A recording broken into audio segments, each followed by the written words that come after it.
Welcome home, where we provide information, inspiration, and motivator after motivator after motivator here on America's Next. I have Dr. Obam Bowen here with me today. How you doing, Dr. Obam?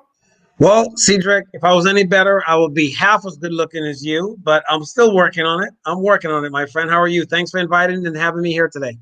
Absolutely. I appreciate the compliment, but as we all know, true value is intrinsic value, and you're going to offer some of that to us today, and I really appreciate that. Absolutely. Just some of it. Just some of it. We Just can't a give little bit. all in a short amount of time like today. Yeah, yeah, yeah. I was talking to a gentleman a couple weeks ago, and he said, "I judge people based on the way that they answer this question." Mm. Not that, look, not that judging anybody is okay. And he said, "What's the last three books you read?" And so I want to pass that along to you. What are the last three books that you read? Well, it all depends on how you look at it because I don't read books. I study books. The last three books I study, there's one that I still study over and over all the time, and I'll be biased with the first two. The first one obviously is the Bible, so in accordance with my faith, I think every book was written because of the Bible or from the Wow. Bible. If you want to study wealth and poverty, it's all there in the Bible. There's 66 different books or 66 different versions of stories in the Bible itself, right? And then my book, Today's the Day, that's the one I live that book. I live the information in that book, and I still study it because I practice what I preach. So a lot of my masterminds and things come from that information. So I'm always congruent with that. And then Champion, which is a book from an Israeli author. But a lot of the ones that I do read and go through is on my Audible app. So I listen to them mostly. But the one that has made the greatest impact, I think, over the course of the last three times that I've studied it is the book of Law and Respect. It talks about law and respect. So it's a very powerful book. So those are the three last books that I studied. The two that I study all the time is mine, Today's the Day, and the Bible, because I work from that book. 80% of the work that I do is from that book itself. So I constantly stay studying that one. The one before that, though, which was last month, was another pick up and study, which is one I actually study every quarter. And it's these two books, The Law of Success by Napoleon Hill and Think and Grow Rich. So I study those constantly 4 times a year and dive into the information because the information is timeless. And then you didn't ask for it, but one of my favorite books of all times is The Slight Edge. It talks about really compounding simple disciplines to create massive success in your life, whether that's success in life, relationship, you name it. So those are some of the favorite books. But the book that really got me inspired, since we're going to talk about books, Let's go. the very first book that actually got me excited about reading self-help books, because at first, when I didn't understand the power of self-help books, I used to pick them up and fall asleep when I read them. Yeah. Right. And, as a kid, I wasn't encouraged to read unless I was in school, and then you got flogged. I grew up in South America. But The Alchemist was the first book I picked up. I didn't fall asleep reading, and it normally would took me an average book, maybe a month and a half to read it. But The Alchemist, I was done with that book in like 3 days. Paulo Coelho is a phenomenal writer and an author. And what I fell in love with is my parents told me stories all the time, and that book was written in story form. So if you can share to me how to actually become a better person in story form, my brain picks that up all the time. So my favorite book of all time is that book, The Alchemist by Paulo Coelho. Phenomenal book. Wow. And you said you grew up in South America? In South America, in Guyana, which is bordered to Brazil and Suriname. So just right in the middle, we have Brazil right here, Guyana, and then Suriname and Venezuela down below. Can you talk to me about what it was like for you growing up in that region of the world? And I really want you to paint that picture. Talk about the foods, the culture, the roads, the communities there. Yeah, absolutely. It's amazing you said that because well, you saw my wife. She just left with my daughter to go shopping. That's their favorite thing. And before we jump into that, the month of October, the last 5, 6 years, I don't work October, November, December. So October is my wife's birthday. I've nicknamed that on October, and I have never taken her back to where I was from until about 2 years ago. So my wife always used to say to me, babe, I get it. You love to work, you love to hustle. We have all we need, financially. We're good. It's like, why do you still do it? She never, and it doesn't matter what I tell her. But when I took her back to Guyana, took her back to South America, and she saw the poverty, because Guyana is a third world country. The moment we got off the airport, folks were hustling, trying to get us, to get a cab or something else. Well, I still know some friends and family there, so I arranged for transportation, all that stuff before we even, left the United States. So folks were just bartering to get our business or get into a taxi cab. We went right down to the local market. There's potholes everywhere on the roads, right? So the guys are in and out. Traffic isn't really as nice as, the traffic light is just a wave and hello. It's not. Okay. It's not like we're here and we're used to the traffic light and obeying the traffic laws and all this other stuff. It's a suggestion almost there, right, what it looks like. So, my wife, for the first 15 minutes, she was holding her breath. The guy was in and out of traffic. They were waving at each other. There's what we would consider how traffic was in 1920 with the horses and buggies and donkey carts, those kind of things. Those are still there. This was 2 years ago. Those are still there. So we're in and out. And my wife's like, what is going on? There's, folks riding around on the motorcycles carrying a goat or something with them. So she was just like, what is all this? So when we got to the marketplace, and, I used to share stories with my wife years ago, when we first met, and talking about me hustling and doing some of the stuff I used to do. For example, I was that kid that, found a penny on the beach or on the street. I shined it up, poked a hole in it, smoothed it out, put a string in it, and sold it for $5, right? Because you just have to survive. So we got to the market to buy some fruits and stuff next to the resort we were staying, and she saw the poverty. So she was, she was heartbroken a bit to see how these kids were. And then the second day we were there, it hit my wife for the first time, and we've been together for over 17 years. So for the first time it hit, and then it clicked with her. It says, now I get it. Now I get why you're always on fire. Because that hunger. I left Guyana when I was 13 years old. So I was practically just on the cusp of being, an adult and still crossing over from being a teenager. And then I joined the Marine Corps when I was 17. So there's that little bit of four-year gap. So I joined early, but the poverty that's there, the roads, obviously there's the potholes, the inconsistency of beautiful concurrent electricity all the time. Light goes out here and there, has nothing. So the electricity grid is not as prevalent as it is here in North America and the United States, right? So it goes out every now and then, even at the hotels where they pay the bills, right? But it's just how things are there. So lots of things started to really make sense to her. And for me, I still stay in what some would say in that hunger mode. It doesn't matter, how much I'm able to, gain in success. It's why I would always give back, why I always do things.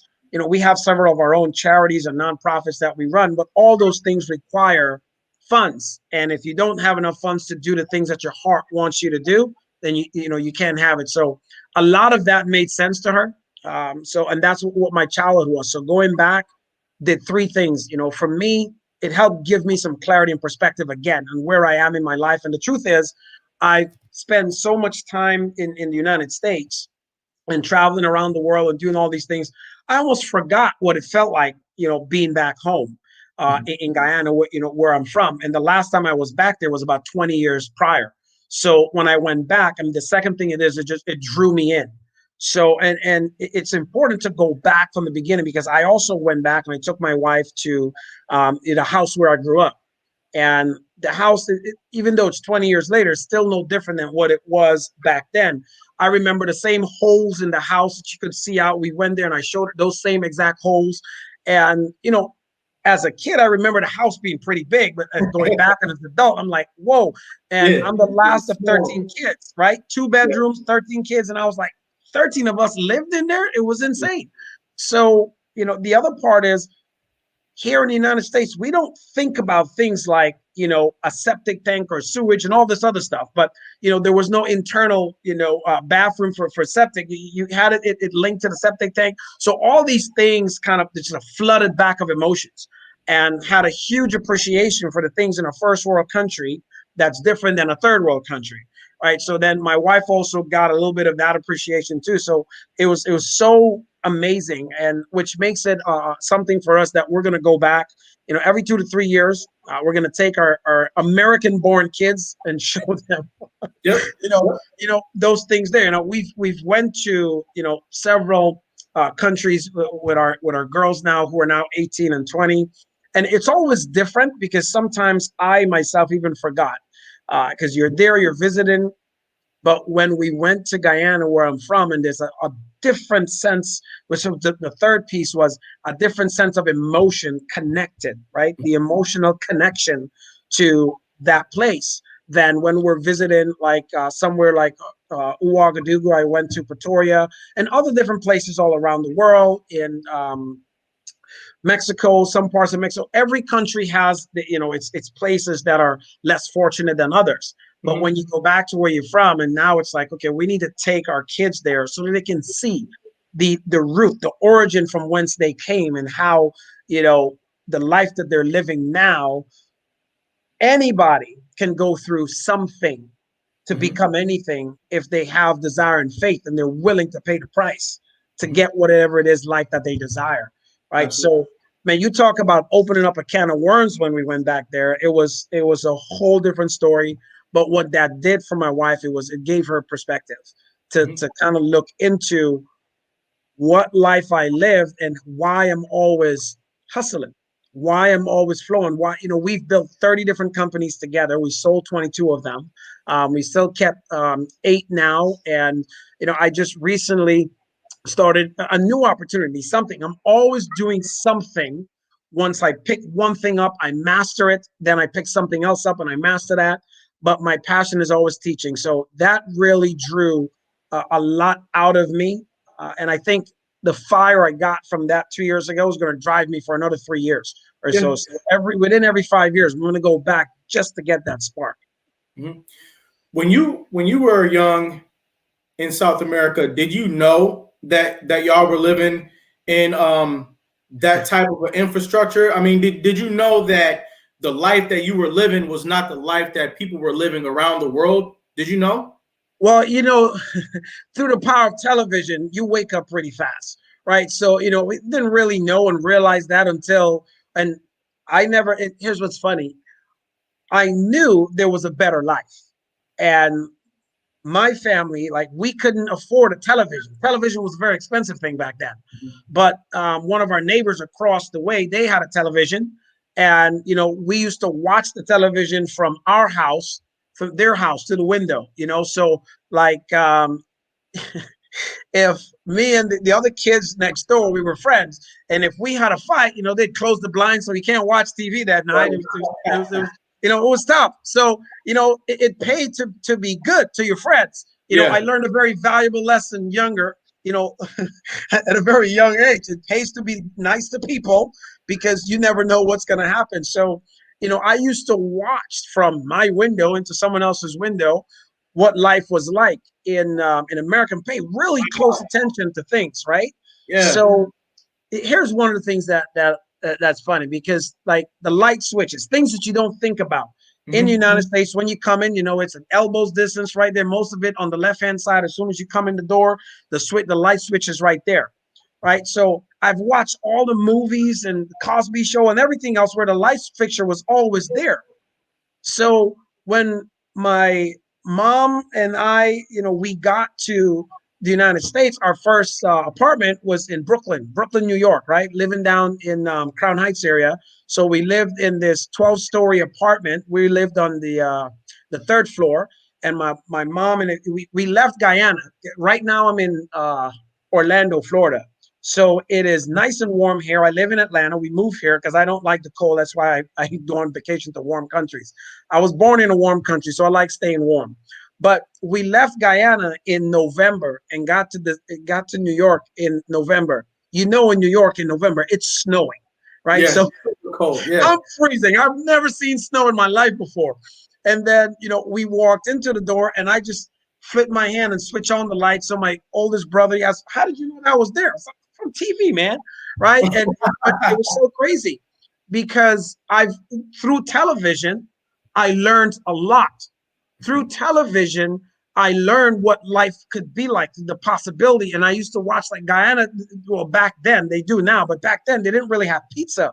And I used to fantasize about like, oh, pizza. So like, what would be so good to go to America and eat all this pizza. You see the commercials, and I was like, man. And I Yeah, got there and tasted pizza, and they didn't tell you that pizza will get you overweight when you yeah. eat too much of it, right? So it Now, was so much. would you say that growing up in South America grew a hunger in you for a better life? Oh, it definitely did. It didn't grow a hunger in me. It instilled one, and it's Yeah. it's still there. Yeah. Because what happens, the reason why I study psychology, human behavior, human beings are prone to habit, and there's a habitual way of thinking for all of us from the time we were born. So my brain is always seeking, and well, all of our brains are always seeking, because inside of us we have this little teleological mechanism in our brains, and it's always seeking. But mine came from an impoverished mindset, so it's always seeking better. And for me, it's whenever I'm getting in shape, and my wife recently just told me like, babe, you look really good, and I'm going like, well, I could get better. Mhm. Right? So it the mind is always seeking. So that literally instilled a hunger. It's an insatiate desire. That desire to always go a little further. So I always want to be the best of everything I kind of put myself into. It's the reason why I joined the Marine Corps, because they said they were the best of the best of the best, right? And I went there for 20 years. It was always doing the very best that I could. So yes, it definitely instilled a hunger in me. That hunger for a better life has never stopped. It's also that hunger for a better relationship, that hunger for better income, that hunger for a better lifestyle, that hunger for better vacations, better everything. But if you're willing to pay the price for better, better will show up. Got a question for you. How many necklaces did you sell when you put that rope through that penny? Oh man. So I think let me see, remember, because the most I've ever sold in 1 month, I think it's about 200 and like 207, somewhere around there. It's the most in 1 month. I mean, so I How would old, sell hundreds a month. how old were you when you did that? I was between 10 to 13 around that time. Hmm. Was it around that time that you realized you wanted to be a businessman? Um, as a matter of fact, let me see. When did I realize I want to be a businessman? Because I didn't put the two together until I came to the United States. I was like around 13, 14. But here's the thing. I was a businessman, because what I realized was I needed more money so that I can have more allowance at school. Hmm.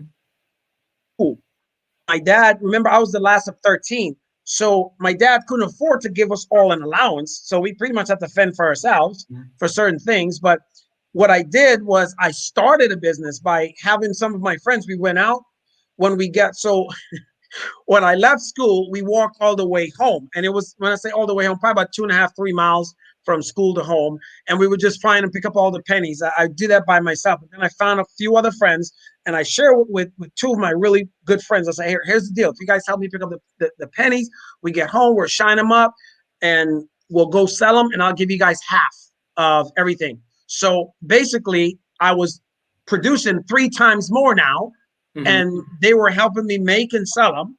And I would sell what I sell, and I kept 100% of what I sold, and I would get 50% of what they sold. So I started a business. I just wasn't thinking it was business, because I just needed more money. It was always for either the more money or the new toy or the new water powered gun or whatever it was, Hmm. because we couldn't afford to do it. And then when I got to the United States, looking at all this other stuff, I actually, there's a show with an episode. Bill Cosby was talking about, he was teaching Theo the importance of like business and something else. I can't remember. It's one of those episodes. And then I had the idea like, oh man, I thought it'd be really cool to have my own business. But I was around 13, 14 when that happened. But mind you, 4 years prior, I was already a businessman. I just didn't, put a title to it. It's just what Right. I wanted. I realized I couldn't do it myself. So I needed friends, Hmm. employees, or business partners to help me go do what I needed to do. Yeah. And so that was a microcosm of what you would do later on in life. And Exactly. sounds like you had an instinctual need to get out there and produce something for yourself. You know, Exactly. by you being the baby of 13 children, your chakras had to come online pretty early if you were going to survive. Very early. Yeah, and then if you were going to thrive. And so you came to America with an entrepreneurial mindset, whether you knew it or not. I did, because I look back on some of the things that I did, teaching and training all the entrepreneurs. Being the last of 13 kids, you get a lot of hand-me-downs. So a lot of the clothes that I had holes in them, and most of the times I wanted newer stuff.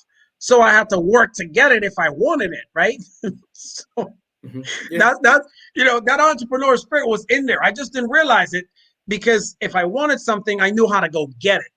Right. And it was always that hustle, so when I did become an entrepreneur, so I was, my biggest share I used to share with folks, because I love to travel, was I want to create a lifestyle where I'm traveling twice a year, 6 months apiece, right? So I never take a vacation less than 3 weeks. That's it. Because anything less than 3 weeks, I don't know what that is. That's getting tired. You barely just get climatized. Yep. From where you left. The first time my wife and I took a 5-day trip to Hawaii, like years ago, and to be honest with you, it just really got on my nerves, Cedric, because after you left the West Coast and got adjusted to the time zone there, it was time to go. So we said, no, this is not happening. Right. That created a whole new level of how I want to do things. And, we'll travel throughout the year and work, but when it comes, October 1st to January 2nd, I don't typically work. It's just vacation. It's me and the wife. And now it's me, my wife, and my daughter, because the other two girls, our other two daughters are 18 and, well, they're 19 and 21 now. So they're big girls. They don't want to hang out with daddy anymore, too much more, unless, I'm going somewhere nice, like when we're going to Bora Bora or the Vistton Islands. They're like, Dad, what are you doing? Can we come? Right. That's when they want to peek in to see what's going on, right? Yeah, that's when Dad's real cool, so. Right. Now, there must have been a moment along your journey when you realized that in order for me to get my life to a high level of achievement, I'm going to have to broaden my horizons. I'm going to have to learn some new things. And I can't always be in the mind frame of the infrastructure of Guyana. Right. What were the experiences that brought you up to speed in a competitive infrastructure like we have here in the United States? Yeah, man, there were several, but I think one of the most important ones was, I was married before with my current wife. So I was married for 14 years to my first wife, who was also Guyanese. And, I got injured in Iraq 3 separate times. When I came back, we ended up having a real bad divorce. And I ended up homeless in my car for 5 years. I was depressed, suicide ideation. I was, just blaming everything. And I remember, I lost my home. So I had a storage facility. It's in California. And it was just a real bad day. I just couldn't get anything right. So I went back to my storage unit, and obviously it's a storage unit. I couldn't afford to pay for one that had air conditioning. So I had one of the outside storage units, and I remember just sitting in there, and the world was upside down, and I was pretty much blaming everything. And I remember I was frustrated, and I went to the storage unit. I was sitting on a box of books, and I'm sitting there. This was like probably 2-3 hours. I was crying, thinking about what's going to happen. How did my life get here? Because even though, while I was in the military, I still had 2 different businesses at the same time. I was building a network marketing business, and I also had a warehouse out in California with over 3,000 different items. So was bidding stuff. So when the divorce and all this, I lost everything, right? And all I had was my car and then that storage. So I'm sitting there, I'm crying, I'm sweating. So it's hours on this box, and the sweat's just running down. And eventually the sweat starts, it's a cardboard box. So the sweat's running down, and the box starts to slip, and it tore. And then, the book Think and Grow Rich was one of the books I had in there. It fell out. So I'm sitting there and I'm reading chapter 1, talking about this insatiate burning desire, this red hot desire, right? Because desire is what keeps you up late at night and wakes you up early in the morning. And for me, it was, the desire of, I could not afford to have a home to get custody of my daughters back again. So it was burning, for lack of a better word, it was ticking me off. And it was just because I couldn't do it. I felt less than I was as a man then. So, I started reading that book. I started reading the Bible, and I'm going back and forth, and I'm upset. And a friend of mine reintroduced me to personal development by the way of network marketing. So I run at it 100 miles per hour base every single day. And within 28 months, I was earning a 6-figure income. Within 48 months, I was earning a 7-figure income.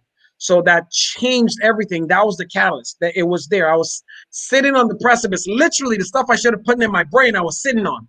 Right. So, I mean, you talk about having the answers to what is causing your pain. I was the epitome of what that looks like, of not to do. If you buy the book, you should probably read it, right? So, sitting there, and that's when, for me, it wasn't just reading, it was studying the books. So I've read Think and Grow Rich at least 120 times, at least in the last 10, 15 years. So I've read the laws of success to understand those laws, to where those laws mean something in my day-to-day life. And, from those books and those works, and then creating my own, I wrote my first book, because then I understood that in order to be successful, one must learn to think successfully. So I wrote my first book called The Philosophy of Success. So you have to have the right philosophy. You have to have the right mindset. And what I didn't have before was the right mindset. But when I got the right philosophy, and for me, my definition of philosophy is this: your philosophy is what you know, how you hold it, and how it affects what you do. So if you have the right philosophy, then you can have the right lifestyle, whether that's faith, family, finance, fitness, or fun, whatever it is you want. If you're willing to put forth the effort, you're going to get the result. So, and that was the first book I wrote as kind of the cliff notes for what had transpired in those 48 months after I was sitting there blaming the world, blaming my ex-wife, blaming everyone else except taking responsibility myself. And, from there, then a lot of the income my wife and I earned, because I met my wife then in that, along that journey. So I met her probably the second year into it. I met her along my journey, and my wife, her parents always owned businesses. So she was someone who already knew how to think as a business owner. So having her as an accountability partner helped me, because I didn't really, even though I did entrepreneurial things, I didn't understand how to effectively think as a business partner. So her and I, for about 7 years, I mean, we rocked it back and forth. And, she's always been a good accountability partner, business owner with me for years. Right.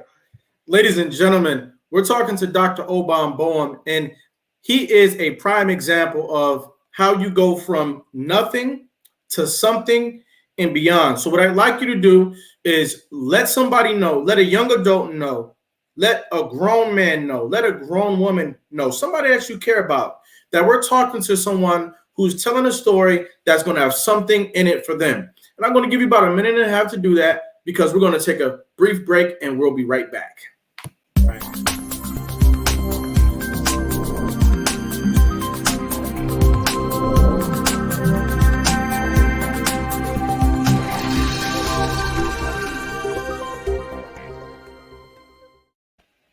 America's Next Motivator. Monday, Wednesday, and Friday at 5 p.m. Eastern. Tuesday and Thursday at 10 a.m. Eastern.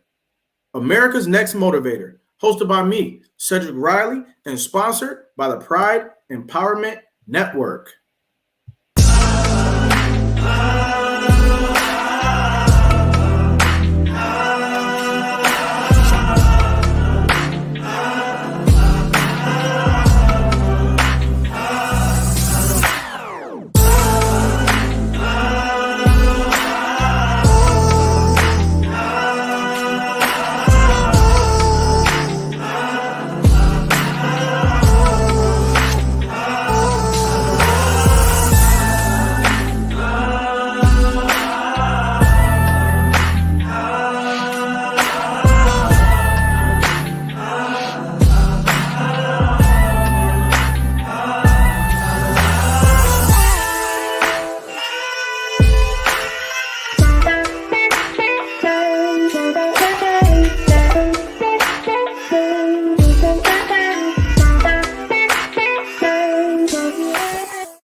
And we're back. Ladies and gentlemen, I see you all appearing out there in the audience, and I thank you for tuning in. We have Dr. Bowen here with us today, and he's providing a lot of great info. So I look forward to you guys tuning in for this second half. Hey, Dr. Bowen, how you feeling out there? You know, I'm feeling so much better. I'm excited. There's nothing better than being able to share, you know, your mistakes that turn out to help others.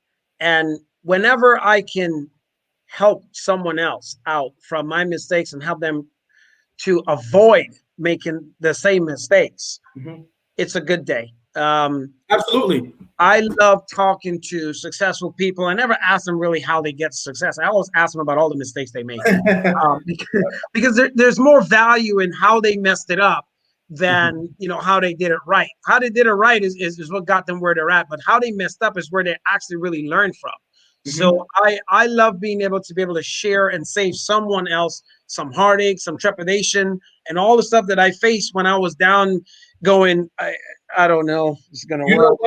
Right. You know what, Dr. Bowen?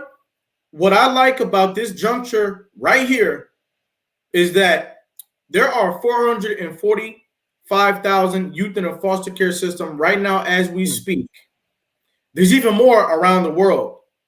And there's also a 47% correlation between foster care and homelessness. And what that means is that a lot of those thousands of young people in foster care, they're going to become adults. They're going to become 18, 20, 23, and 26, and they're going to be homeless. They're going to be somewhere out in America, sitting on a cardboard box, and hopefully there's some books inside that box that they can go in there and read and change their lives. But when you are transparent enough to share that part right there, that part where you're sitting on a box with probably nothing in your pocket, not enough in your pocket at best, you then relate to millions of people at that very moment. Absolutely. And so now that you have our attentions and you have our hearts, I want you to take us to a promised land. I have an uncle, he said, hey, Cedric, be careful about using the word the and replace it with the word a. So now I want you to take us from that cardboard box and bring us to a happy place where you are today. My first question is, what's the number one rule that you created for yourself once you had that paradigm shift? What rule did you create for yourself that you never break? Oh, there's a few. One of the most important ones, though, is respect. It's a few things. Respect myself, respect my time, and respect my surroundings and environment. Big difference. So many people do not become successful because they don't respect their time. The billionaire and the beggar both have the same 24 hours on the clock every day. Because of that, I created what's called my quadrated system, how you manage yourself around the time in the day. So many people talk about time management. And the truth is, there is no such thing as time management. Time management is a fallacy. There is self-management, because you can't you could look at a clock and you can hold the time hand on the clock, the traditional ones that technically go around, or you can break the face of a watch, but it doesn't technically stop time. So you can't manage time, but you can manage yourself around the 24 hours in the day. And how you manage yourself will result in the results you get around the time. So I then create what I call compressing time frames. So for example, a quick rundown is I created that self-management system with the 24 hours on the clock, and how my days work and operate is like this. Very simply, it starts with the most important time during the day for me, because I understand how the human brain works. Number one is called sleep. And for me, that's from midnight to 8 in the morning. In between that time, I don't care who you are, I'm not answering the phone. You know why? Because my phone is turned off during that time and I'm sleeping. That's called sleep. My wife and I, my daughter, that's called sleep. So that's the first quadrant. Second quadrant is called morning routine. That morning routine is from 8 in the morning to 12 p.m. That's when I get my workout. That's when I spend time with me and God and my wife and my daughter. We might go to the pool. We might do something. and I'll maybe make breakfast if I feel up to it for my wife. Most of the times, but mostly it's just coffee for her. If she gets her coffee, she's good to go. But from 12:01 to 7 p.m., it's called work. So in that time, that's basically those 6 hours a day. Nothing else is interrupted unless it's scheduled. So if I didn't schedule a call with you or something else in between that time, it is not happening. You don't show up at my house unannounced. You don't come over. You don't call. Well, you can call my phone. I just don't answer it. As a matter of fact, look, if I go to my phone right now, look, there's folks always calling, right? Let's look at this. All those missed calls. I didn't schedule them, so I'm not answering them. If you didn't schedule with me, if it's not on my calendar and I'm looking at my day calendar, it's not on my timer, I'm not going to answer it. And then from 7:01 to midnight, that's called family time. Nothing else interrupts that, right? So my entire day is set that way. Those who know me respect the time. Those who don't, they learn to, or they'll never get in. So in that time, I don't do anything else that doesn't belong in that time. That's the first and most important cardinal rule. Respect yourself and your time, and everything else will follow. Do you think that people are intimidated to place a value on their time? 99% of it. I mean, I was before I actually did it, but then I realized that every wealthy person I try to connect to and get and talk to, it didn't happen. And I was like, you can't ever get them. The thing is, they're not busy. They're productive. And they have certain times within their own schedules of when they do certain things. And if you're not making the time to adjust to their time and schedule, they'll always be busy for you. Right. Right. When did you start placing a value on your time, and how has that grown since you started doing it? So it's gonna blow your mind. It's gonna be funny. So I've made hundreds of thousands of dollars a year. It's on the skirt of becoming a millionaire years ago. Well, 8 years ago, the moment I respected my time, that's when I started. The very next year, I made $1 million. I said, whoa. Some's different, because here's what happens. When you only set the time to work, then your brain works. You have time to play, then your brain plays. You have to set aside time, because for those who think that they don't have to, they're constantly in work mode, and then you get burnout. And if you get burnout, your brain never has the chance to recuperate into what it does. So I said, well, wait a minute. If this works for 1 million, will it work for 100 million? Yep, did that too. Would it work for 500 million? Yep, did that too. So within the last 8 years, everything compounded when I started respecting my time, when I started respecting myself. Then you cannot demand from others what you're not doing for yourself. That's a rule. That's biblical. If you're not respecting what God put you here to do, sorry, no one else will either. How did you, I know that there's only 2 jobs in the world. You're either a salesman or you're working for a salesman. How did you find the customers? What I'm best at when it comes to a customer, or how that translates, is building relationships. So it's always building relationships with the customer, or the person who knows how to get more customers than you. Okay. All right. How do you I was gonna ask you a different question, but I'm gonna take it here. Okay. How do you become a master of sales? First, you have to accept it. See, when it comes to success, everyone is self-made, but only the successful admits it. Everyone else likes to say, oh, it's luck. There's no such thing as luck. People say, like, oh, Mom, you're so lucky. And here's what I realized. The harder I worked, the luckier I got. Has nothing to do with luck, right? So you have to admit it first. So, there's the folks that tell you, like, oh, I'm not good at sales. I don't like sales. Great. You just try to sell me that you can't sell. Right. All of us are masterful salesmen until we start to deny that part of us. A child who wants candy gets it. That's right. Because they get to the part where they're just annoying you and you give them the candy just to shut them up. Right. So, right. But they're a salesman. They're selling you. My daughter sold me today on having ice cream twice. I bought it. Right. It's like, right? The first time the first time I give it to her naturally, because what happened? We're coming back from the pool. She's enjoying herself. She's trying to run from mommy, having a good time. She slipped and she fell and she grazed up her knee.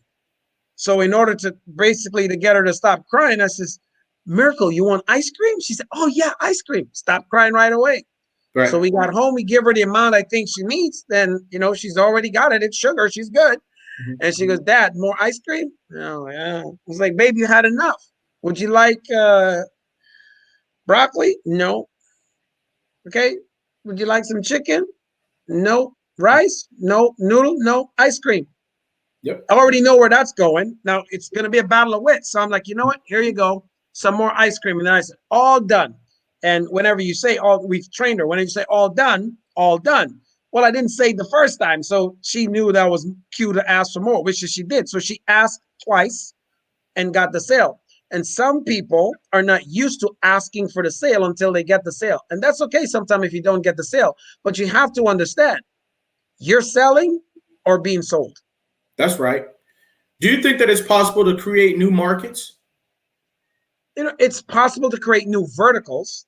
There's always one market, right? But there's possible to create new verticals. So, for example, I have several companies, and in the company, there's people who follow me for certain things. Like I actually just closed down my clothing line because of COVID, right? I actually lost my master distributor for textiles, died from COVID. So then our guy who does sourcing, he also died. So that company is $10 million a month in profit. And trying to go find those relationships and folks again, it's crazy. Now I have all these customers from that I have been sharing more information into something else that I'm doing. So it created a different vertical. Now we had over 8,700 customers on that line for our monthly subscription, because we did a monthly high-end men's shirt line subscription. So those individuals, I think maybe about 33%. So it's a different vertical from that. Someone would say it's a different market, same customer, different vertical, right? So it's different. It's okay to create different verticals, but new markets, they're not really so much thing unless there's a whole new space of technology or something that's created, but it's going to be a different vertical. Okay. How do you think that our verticals can keep up in a virtual age with everything going online? I mean, in the midst of the pandemic, we literally went from brick and mortar opportunities and spaces to Zoom rooms and StreamYard, such as where we are now. Absolutely. How do we get the traffic from those verticals online? Well, you know, so the greatest part is what we talked about earlier. So sales, but marketing is another big piece. So it's 80% marketing and 20% sales. If you put it together, it's 100% sales. But marketing is the starting process by which you actually educate your customers to get to actually sell, to buy from you, right? Now, I've always believed in the next generation, the next step of things that are coming, the next evolution. So I was already excited to go into the virtual space. This was November, December of last year. I partnered with a company that have a product that is online, taking them into the virtual, and that kind of taking that space where it needed to be. When COVID hit, or just before COVID hit rather, we were planning on spending enough money over the course of the next 5 to 10 years to market and sell to new or existing client database and educate them on the importance of going virtual. Mm-hmm. COVID hit, 87% of the world went virtual right away.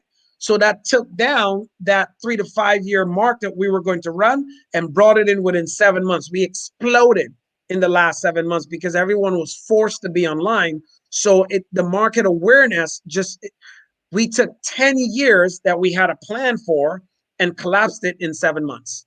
So I'm very grateful for COVID in a sense.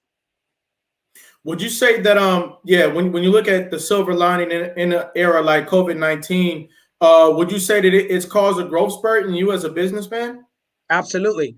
You know, it caused a down spurt in one thing and a growth spurt, a hyper growth spurt in another. So for example, e-commerce was $29 trillion globally for Mhm. shopping. E-commerce over the course of the past 7 months went up to 117 trillion. Mhm. What that means is 600% growth, because it was 29 trillion per year, and then it quadrupled in half the time of a year. So that's 600% growth in less than a year. That's insane. Why? Because everyone is shopping online. And I think my wife probably contributed at least 30% of that. She lives online. Do you think that marketing is the sole difference between being a big fish in a small pond and a small fish in a big pond? You know, marketing plays a very big role in it, but it's not just marketing, it's effective marketing. Um, and effective marketing has to do with the communication and flow. And when you market and you actually know your target audience, it's very important, because you can market, you can put millions of dollars into marketing. If you're not running the right marketing message and you're not connecting to your audience, then you're just throwing money away. Right. Where can we find you these days to do business with you today?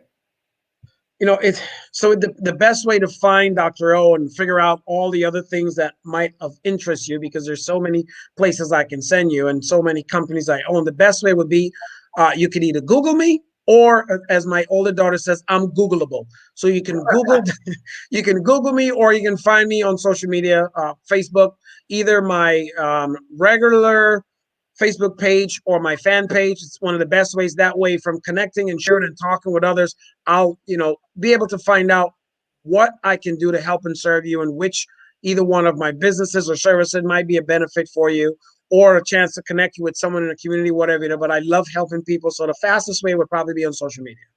Okay. Now, real quick, you said that you built 30 different companies. Mhm. What would you say was your favorite venture out of those 30? And how did Oh, it? so my favorite venture out of all of them is the company we recently just shut down 2 months ago, and that's my men's clothing line. So we pretty much sold um, high end shirts. So I love. I don't know. You guys, you can probably, or you've probably seen some of my photos around. If you Google me, you'll probably see me in some of those shirts. Those shirts were a one of a kind. Every shirt was created and immediately discontinued. So they were collector's items. And the way that happened was, I'm from Guyana in South America, so I wanted to create something for myself. When about four years after I got out of living in my car, I wanted to wear something that was significant to my heritage, but at the same time, it had some style and class to it. So I had a tailor made me some special made designer shirts. And every time I would do a talk on stage, because I was still one of the companies I owned was a speaking and training development company. So as I would speak and train and develop, everyone would ask, like, man, where did you get your shirts? And I had them made. So the entrepreneur in me, after about 100 folks asked me, I said, wait a minute, there's something onto this. So I went to have a few made, and I didn't want to create a company and have like an overhead and storefront and all this other stuff. So I said, here's the deal. I basically had 5 shirts made for myself every month, because I would travel, and I had at least once a week I would talk, and then I had another shirt to hang out after I finished talking, because I'm talking for anywhere from an hour to 90 minutes. And I'm very animated, as you can tell, and you get sweaty. So after you get done, it changed into a different shirt, and I'd have a conversation. So I told those who could afford it, I said, listen, if you want to get the shirt, you have to order 5, because that's what I do. Right. Okay. So it's, you order 5, and that's how that whole company started. You ordered 5 shirts, and if you ordered your shirt once, I didn't do onesie twosie. It was either you order 5 or you order 5 a month, right? So it ended up being basically, for those who was on the subscription platform, they paid $1,500 a month. So they saved basically 60%, because the shirts were $500. They were all cuff length. They were made. They styled and dressed to everything. So we had a dresser and all that stuff that helped folks. So we did that, and eventually we got, over the course of 7 years, we had over 8,700 customers. So when you look at it, it's over $11 million of profit a month with that business. And all I had to do was look good. So that was my business model. I just dressed up. Folks asked me how it looked. I never had a website. I never marketed, never sold anything. You had to come through me to get it. And it was a very high-end label shirt. So because of that, though, started how I actually got to build hundreds and hundreds of millions of dollars worth of business in different companies, because it was very wealthy men and women around the world who got excited about those shirts. And the women were my number one customers, but I didn't make women clothing. They bought for their boyfriends or their husbands. Mm-hmm. So it was awesome. And once the women got a hold of it, they were on me like white on rice to get the new and next thing coming out. So we kept them on an auto ship in a sense. They got 60 shirts a year. Wow. Hey, Dr. Bowen, if you could put your legacy in a few sentences, what would it be? It's where I'm at right now. And it's all, for me, it's all about purpose and meaning. Okay. So, the purpose is, what I was put on earth to do. What is my gift? My gift is taking the complicated and making it simple. So what I do for companies, and these are a lot of the billion-dollar brands like Walmart stores, Jafra Cosmetics, Nice Media, Covia, Chevron Oil, Walgreens, many of them. I take the things that are complicated for them and I simplify it and give it to them in systems so that they can continue to grow and remain Fortune 50 companies. Wow. So for me right now, my legacy is purpose and meaning. That's what I'm teaching my kids. It's all about the legacy. It's all about purpose and meaning in life. Find your purpose and give it meaning. Meaning what? In the Bible, John 10:10 says, I am come to give you life so that you live it abundantly. That means you take the life God gave you, you take the gift he gave you, you build it with passion, and building it abundantly means, just like you go back to the book of Genesis that says that man shall not live from bread alone, but every word that proceeds out of his mouth. That means, and from the sweat of your brow. It means you got to get to work. You're not just going to, I'm just kumbaya. And no, you need to go to work. Right. So it also says faith without work equals death. Yeah, so you must go to work with your gifts and then be a blessing to the world. Well, here's the blessing. You have to charge the world because that's your gift. Oh, right. You have to charge the world. Hey, you know what? That is a perfect pin to round third base. I have 3 questions for you. I got about a minute and 20 seconds for you to answer them. I love what you just said. First question is, what is survival to you? Survival is living from your comfort zone, doing enough to get by. Mm-hmm. Mm-hmm. That's it. What is success to you? Success is really the progressive realization of a worthy ideal. It's something you just have to consistently do. You just have to show up consistently with a good attitude over a long period of time. Be willing to pay the price, find other people who will pay the price with you, and eventually success will take its place, whatever success means to you. What is greatness to you? Greatness is taking your gift and purpose and doing with it what God intended for you to be doing. Mm-hmm. Dr. Obam Bowen, I want to let you know that I've listened to your journey today. People very near and dear to me are from Paramaribo in South America. And your story is a tremendous tale of the journey, the growth, and the grit that it takes to overcome, and I appreciate that. I want to give you a crown today while you're still living, pay you your respect. And I want to let you know that you, Dr. Obam Bowen, are America's next motivator. I appreciate that, and I will wear my crown with pride, my friend. Thank you so much. Please do. Thanks for stopping by, all right? Absolutely. Have a phenomenal one. You too. Ladies and gentlemen, there you have it. Replay this episode. Each and every installment of America's Next Motivator